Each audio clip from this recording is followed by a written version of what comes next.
एक छोटे से गांव में राजू और अमन नाम के दो दोस्त रहते थे। राजू बहुत गरीब था, उसके पास सिर्फ एक छोटा सा घर और मेहनत करने का जज्बा था। अमन अमीर घराने से था, बड़ी गाड़ी, महंगा फोन और शहर के बड़े स्कूल में पढ़ाई। दोनों बचपन से पक्के दोस्त थे। राजू अक्सर खेतों में काम करता, जबकि अमन शहर से छुट्टियों में गांव आता। अमन के पास सब कुछ था, पर राजू के साथ रहकर उसी सुकून मिलता। एक दिन अमन ने राजू से कहा, राजू, तुम भी मेरे साथ शहर चलो, मैं तुम्हें अच्छा काम दिला दूंगा। राजू मना तो करना नहीं चाहता था, पर गांव और माँ बाबूजी को छोड़ना मुश्किल था। फिर भी दोस्त की बात मानकर वो शहर चला गया। शहर में अमन ने राजू को अपनी कंपनी में छोटा सा काम दिला दिया। राजू दिन रात मेहनत करता, पर कुछ लोग उसी गरीब समझकर नीचा दिखाते। एक दिन गलती से कंपनी को नुकसान हो गया और सारा दोष राजू पर आ गया। सबके सामने अमन खामोश खड़ा रहा। राजू को बहुत दुख हुआ, उस लगा दोस्ती सिर्फ मुश्किल वक्त तक ही होती है। राजू चुपचाप गांव लौट आया। वहां उसने फिर से मेहनत शुरू की, छोटा सा काम, धीरे धीरे तरक्की। सालों बाद राजू का काम इतना बढ़ा कि गांव के कई लोगों को रोजगार मिलने लगा। एक दिन अमन का बिजनेस गिर गया और वो मदद के लिए गांव आया। राजू ने बिना किसी शिकायत के उसका स्वागत किया और सहारा दिया। अमन की आंखों में आंसू आ गए। उसने कहा, आज समझा, असली दोस्ती पैसों से नहीं, दिल से होती है। सीख, गरीबी या अमीरी से दोस्ती बड़ी नहीं होती, सच्चा इंसान मुश्किल वक्त में पहचाना जाता है। एक बार की बात है, भुक्खड़पुर नाम के शहर में एक मशहूर दुकान थी, कल्लू के करामाती समोसे। कल्लू के समोसे बाहर से इतने फूले हुए होते कि लगता जैसे अंदर खजाना भरा हो, लेकिन अंदर आलू इतने कम की गिनती करने में उंगलियां भी जरूरत से ज्यादा हो जाती। कल्लू बहुत लालची था। वो सोचता, अगर आलू कम डालूंगा तो पैसे ज्यादा बचेंगे, और पैसे बचेंगे तो मैं अमीर बनूंगा। वह रोज समोसे तलते हुए खुद से कहता, थोड़ा आलू कम, कोई क्या ही जान लेगा। एक ग्राहक आया और बोला, भैया, समोसा खा के पेट भर जाएगा ना? कल्लू बोला, अरे साहब, पेट नहीं, दिल भर जाएगा। ग्राहक ने समोसा तोड़ा और बोला, भैया, दिल तो नहीं भरा, पर समोसा जरूर धोखा दे गया। फिर भी कल्लू नहीं सुधरा। एक दिन एक बूढ़ी अम्मा छड़ी टेकती हुई आई। बोली, बेटा, 2 समोसे दे दे, सुबह से कुछ खाया नहीं। कल्लू ने सोचा, आज तो जैकपॉट है, अम्मा को एक्स्ट्रा खाली समोसे दे देता हूँ। उसने सबसे बड़े दिखने वाले और सबसे खाली समोसे दे दिए। अम्मा ने समोसा तोड़ा, फिर अंदर देखा, फिर बाहर देखा, फिर कल्लू को देखा। बोली, बेटा, ये समोसा है या गुब्बारा? आसपास के लोग हंसने लगे। अम्मा मुस्कुरा कर बोली, याद रखना बेटा, लालच में जो पकता है वो एक दिन खुद जल जाता है। इतना कहकर अम्मा चली गई। अगले दिन कल्लू ने दुकान खोली। पहला समोसा कढ़ाई में डाला, फटाक टक्कर, तेल उसके चेहरे पर छींटे मार गया। दूसरा डाला, फूस डिजी। तीसरा डाला, समोसा ऐसा फूला कि कढ़ाई से बाहर कूद गया। ग्राहक बोले, भैया, समोसे खाए या पकड़े? पूरा दिन समोसे या तो पटते रहे या कच्चे निकलते रहे, कोई भी खरीदने को तैयार नहीं। शाम को कल्लू थक कर बैठ गया। उसे अम्मा की बात याद आई। उसने कहा, लगता है समोसे नहीं, मुझे ही सुधारने की जरूरत है। अगले दिन उसने पूरा आलू, सही मसाले और दिल से मेहनत की। कुछ ही दिनों में लोग कहने लगे, अरे, आज तो समोसे में सच में जान है। दुकान फिर से भर गई। कल्लू अब हंसते हुए कहता, आज समोसा नहीं, ईमानदारी बेच रहा हूँ। और इस तरह लालची कल्लू बना समझदार समोसे वाला चमकता सितारा। एक छोटे से गांव में गरीब रोहन नाम का एक नन्हा सा लड़का रहता था। उसका घर मिट्टी का था, छत टीन की थी और बारिश आती तो टप टप पानी गिरता था। लेकिन रोहन कभी उदास नहीं होता था, क्योंकि उसकी मुस्कान बहुत बड़ी थी। रोहन रोज सुबह जल्दी उठता, माँ की मदद करता, फिर अपनी फटी सी लेकिन साफ शर्ट पहनकर स्कूल चला जाता। स्कूल जाते समय रास्ते में एक समोसे की दुकान पड़ती थी। गरम गरम समोसे देखकर रोहन रोज निगलता हुआ सोचता, एक दिन मैं भी रोज समोसा खाऊंगा। एक दिन रास्ते में रोहन को जमीन पर 5 रुपये पड़े मिले। वो रुक गया, चारों तरफ देखा और बोला, ये पैसे किसके हैं? कोई नहीं आया। रोहन ने आसमान की तरफ देखा और कहा, शुक्रिया भगवान जी। वो खुशी खुशी दुकान पर गया। दुकानदार अंकल ने पूछा, क्या लोगे बेटा? रोहन बोला, एक समोसा और ढेर सारी खुशी। अंकल हंस पड़े और बोले, ये लो, खुशियों के साथ। समोसा खाते ही रोहन को लगा जैसे उसमें जादू हो। वो इतना खुश हो गया कि उछलने लगा। उसी दिन स्कूल में रोहन ने देखा कि उसका दोस्त मोनू उदास बैठा है। रोहन ने पूछा, क्या हुआ? मोनू बोला। आज मेरे पास टिफिन नहीं है। रोहन ने बिना सोचे अपना टिफिन खोल दिया और बोला, आओ आधा आधा करते हैं। अगले दिन एक और दोस्त भूखा था, फिर अगले दिन 2 दोस्त। रोहन सबके साथ थोड़ा थोड़ा बांटता रहा। धीरे धीरे पूरी क्लास जान गई कि अगर किसी के पास खाना नहीं है तो रोहन है ना। टीचर ने एक दिन क्लास में कहा, बच्चों, आज हम सबसे अच्छे बच्चे का नाम बताएंगे। सब चुप हो गए। टीचर ने रोहन को बुलाया और कहा, रोहन गरीब हो सकता है, लेकिन इसका दिल बहुत अमीर है। उस दिन गांव वाले भी रोहन से मिलने आए। कोई फल लाया, कोई किताब, कोई नई पेंसिल। रोहन की झोली खुशियों से भर गई। रोहन ने सीखा और सबको सिखाया, अगर हम बांटना सीख ले तो गरीब भी अमीर बन सकता है। और इस तरह गरीब रोहन पैसों में नहीं, प्यार, दोस्ती और खुशी में सबसे अमीर बन गया। एक समय की बात है, गंगा के किनारे बसे सोनापुर नाम के शहर में सुबह की शुरुआत ही गरम गरम समोसों की खुशबू से होती थी। उस खुशबू का राज था रामू समोसे वाला। रामू की दुकान कोई बड़ी नहीं थी, लेकिन स्वाद ऐसा कि दूर दूर से लोग आते। रामू पढ़ा लिखा नहीं था, पर उसकी अकल बहुत तेज थी। वो हर ग्राहक को ध्यान से देखता, उसकी आदतें समझता और उसी हिसाब से बात करता।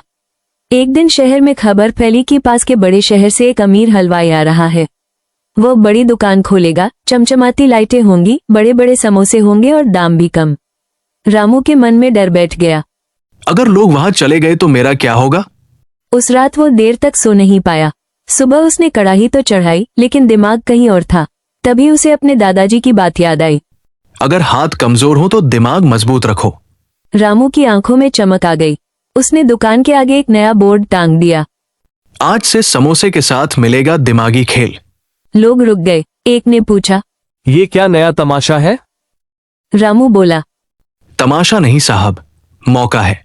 सवाल जीत गए तो समोसा फ्री। पहला सवाल आसान था, दूसरा थोड़ा मुश्किल, तीसरा इतना घुमावदार कि अच्छे अच्छे फंस गए।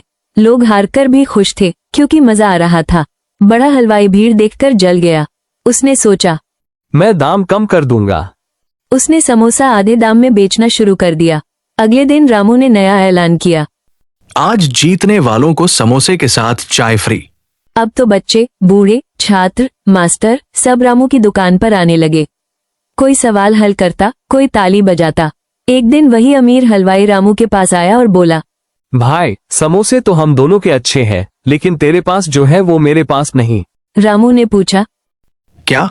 हलवाई बोला, तेरी सोच। रामू ने हाथ जोड़कर कहा, समोसा तेल में तलता है और आदमी हालात में। जो हालात में मुस्कुरा ले वही चतुर होता है। उस दिन के बाद रामू की दुकान सिर्फ खाने की जगह नहीं रही, वो बन गई सीख, हंसी और समझदारी की दुकान।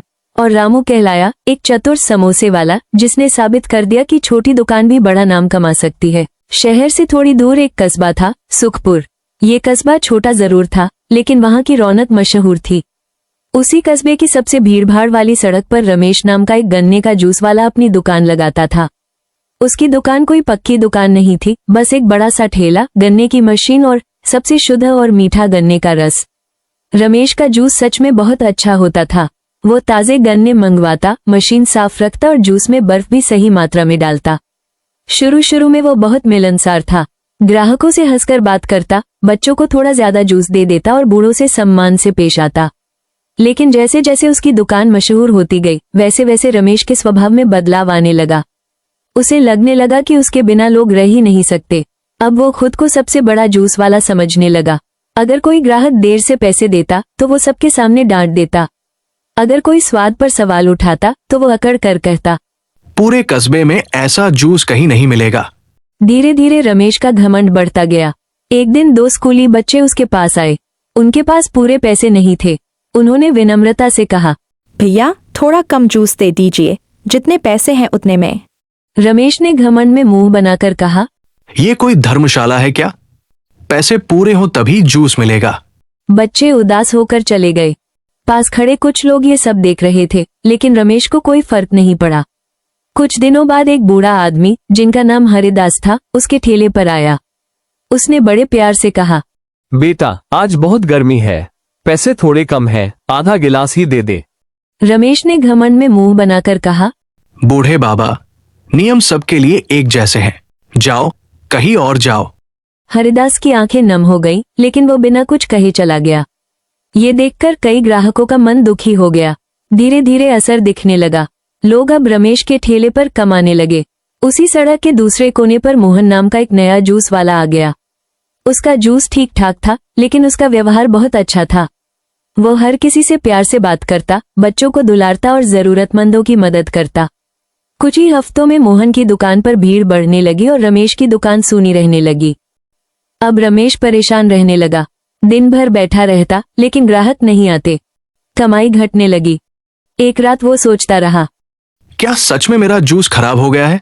फिर उसे याद आया कि उसका व्यवहार कितना बदल गया था। उसे हरिदास बाबा की नम आंखें याद आईं। उसका दिल भारी हो गया। पहली बार उसे अपने घमंड पर शर्म महसूस हुई। अगले दिन रमेश ने ठेले पर एक नया बोर्ड लगाया, प्यार और सम्मान के साथ सेवा। कुछ देर बाद हरिदास बाबा फिर वहां से गुजरे। रमेश दौड़कर उनके पास गया, उनके पैर छुए और बोला, बाबा, मुझसे बहुत बड़ी गलती हो गई, मुझे माफ कर दीजिए। उसने उन्हें पूरा गिलास जूस मुफ्त में दिया। बाबा मुस्कुराए और बोले, बेटा, इंसान का असली मीठापन उसके व्यवहार में होता है। उस दिन से रमेश पूरी तरह बदल गया। वो हर ग्राहक से मुस्कुराकर बात करता, किसी की मजबूरी का मजाक नहीं उड़ाता और जरूरतमंदों की मदद करता। धीरे धीरे लोग फिर लौटने लगे।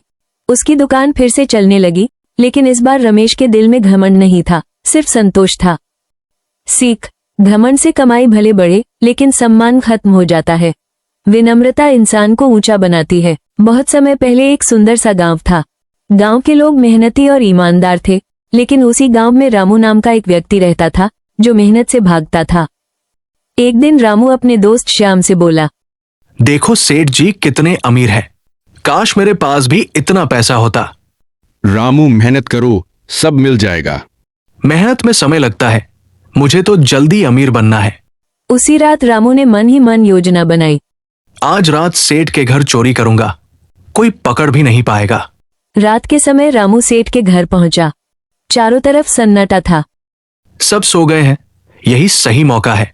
वो घर के अंदर गया और अलमारी खोलने लगा। वाह, कितने गहने हैं, आज तो किस्मत खुल गई। जैसे ही वो गहनों से भरा बोरा लेकर बाहर निकला, उसका पैर फिसल गया। अरे बाप रे! आवाज सुनकर पास के घर से लोग बाहर आए। ये आवाज कैसी थी? लगता है कोई चोर है।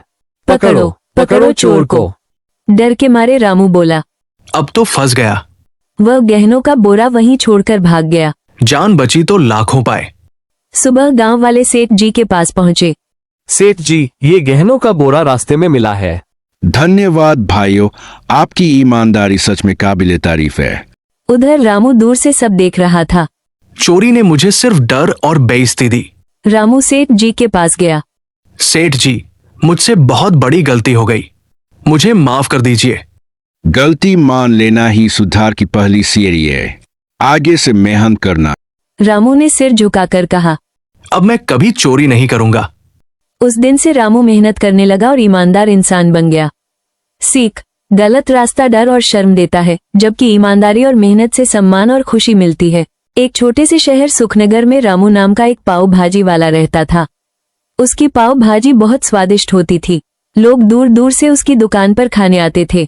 लेकिन रामू की एक बहुत बड़ी कमी थी, वो बहुत लालची था। एक दिन सुबह सुबह रामू अपनी दुकान लगा रहा था। आज अगर थोड़ा सा मटर कम डाल दूं और भाजी पतली बना दूं तो ज्यादा पैसे बचेंगे। तभी उसका दोस्त मोहन वहां आ गया। रामू, तेरी पाव भाजी तो बहुत मशहूर है, पर सुना है तू मात्रा कम करने लगा है। अरे मोहन, जमाना बदल गया है, थोड़ा कम डालूंगा तो क्या फर्क पड़ेगा, मुनाफा बढ़ेगा। मोहन ने उसे समझाया। भाई, ज्यादा लालच ठीक नहीं, ग्राहक नाराज हो सकते हैं। अरे छोर, ग्राहक तो रोज आते ही रहेंगे। ग्राहक आने लगे। शाम होते होते दुकान पर भीड़ लग गई। पहला ग्राहक बोला, रामू भैया, आज भाजी कुछ पतली लग रही है। नहीं नहीं, आपको ऐसा लग रहा है। दूसरा ग्राहक बोला, और पाव भी छोटे हो गए हैं। रामू ने गुस्से में कहा, अगर खाना है तो खाओ, नहीं तो आगे बढ़ो। लोग चुपचाप खाना खाकर चले गए, लेकिन मन में नाराजगी थी। कुछ दिनों बाद लोग कम आने लगे। पास में ही श्याम नाम का एक ईमानदार पाव भाजी वाला दुकान खोल लेता है। मैं कम कमाऊंगा, लेकिन ग्राहकों को पूरा और अच्छा खाना दूंगा। धीरे धीरे रामू के ग्राहक श्याम की दुकान पर जाने लगे। एक दिन रामू की दुकान बिल्कुल खाली थी। अरे आज कोई क्यों नहीं आ रहा? तभी मोहन आया। रामू, मैंने कहा था ना, लालच बुरा होता है। लोगों को धोखा पसंद नहीं। रामू की आंखें खुल गईं। अगले दिन रामू श्याम के पास गया। श्याम भाई, मुझसे गलती हो गई। लालच में मैंने सब खो दिया। श्याम मुस्कुराते हुए। गलती समझ आ जाए, वही सबसे बड़ी बात है। रामू ने तय किया कि अब वो ईमानदारी से काम करेगा। उसने फिर से अच्छी मात्रा में भाजी बनानी शुरू की, साफ सुथरी दुकान रखी और ग्राहकों से प्यार से बात की। कुछ ही दिनों में लोग फिर से आने लगे।